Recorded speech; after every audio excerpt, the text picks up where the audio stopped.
मर जाऊंगी मैं, उसे लेके वापस चली जाऊंगी मैं, पलट कर कभी फिर नहीं आऊंगी मैं। वही है बुढ़ापे का मेरे सहारा, वो बिछड़ा तो जिंदा ही मर जाऊंगी मैं। वही है मेरी जिंदगी की कमाई, वही है मेरी जिंदगी की कमाई, वही तो है सदियों का आमाल मेरा। कोई ला के दे दे मुझे लाल मेरा, कोई ला के दे दे मुझे लाल मेरा। आखिरी बंद पढ़ता हूं इस नज्म का साहब।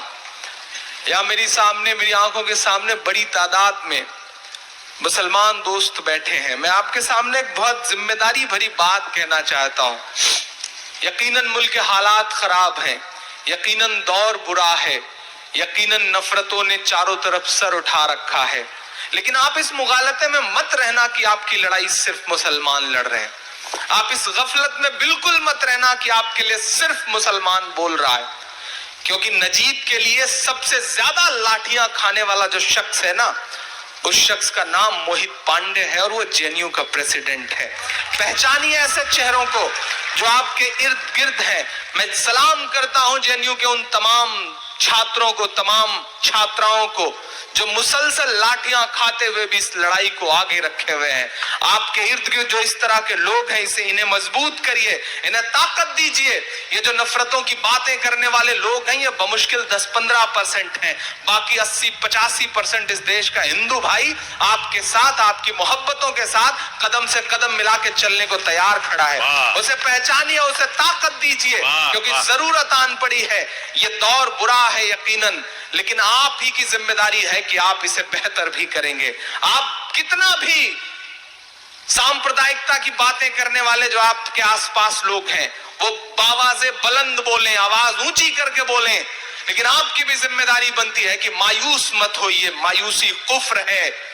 डूबते हुए सूरज को देख करके लोग अपना दरवाजा बंद कर लेते हैं। मुस्कुराइए, आवाज उठाइए, बोलिए। जो वक्त को नहीं पहचानते, वक्त उनसे बहुत बड़ा इम्तिहान लेता है। बिहार वालों, जिन अंग्रेजों की हुकूमत में कभी सूरज नहीं डूबता था, वो वक्त नहीं पहचान सके शायद, तो आज उनके राजाओं के कपड़े बैंड बाजे वाले पहनते हैं। वक्त को पहचानो, वक्त से आंख मिलाओ। इस तरह की जो भी ताकतें हैं आपके इर्द गिर्द, उन्हें मजबूत करो। आपको याद होगा, इंसाफ बचाने की आखिरी उम्मीद लेकर के रात के 2:30 बजे सुप्रीम कोर्ट के चौखट पर जो लोग खड़े थे ना, उसमें से एक भी मुसलमान नहीं था, सारे के सारे हिंदू भाई थे। पहचानिए ऐसे लोगों को, मजबूत करिए ऐसे लोगों को। आप गुजरात गुजरात गुजरात चिल्लाते हैं, लेकिन गुजरात के मसले को सच में जिसने अदालत तक ले जाने का काम किया, उसका नाम तीस्ता सी तलवार है और वो कोई मुसलमान नहीं है। पहचानिए ऐसे लोगों को, सैल्यूट।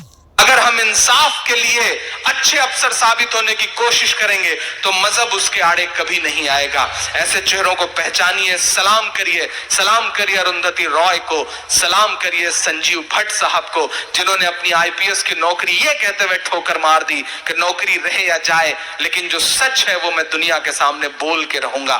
ऐसे लोगों को पहचानिए और मजबूत करिए। ये दौर बुरा है। यहाँ तमाम मीडिया के दोस्त खड़े हैं। पत्रकारिता ने अपने उसूल जिंदा रखे हुए हैं। एलो जर्नलिज्म नहीं आया है, पत्रकारिता उनके अंदर नहीं आई है, वरना दिल्ली जहां की नुमाइंदगी तारिक साहब करते हैं, ये इस बात को बखूबी समझते हैं कि अपने न्यूज रूम में वाई कैटेगरी की सुरक्षा लेकर बैठे हुए जो लोग हैं, उनकी विचारधाराएं क्या हैं, उनके उसूल क्या हैं। 100 करोड़ की फिरौती के नाम पर तिहाड़ से लौटे हुए लोग इस देश को ज्ञान दे रहे हैं।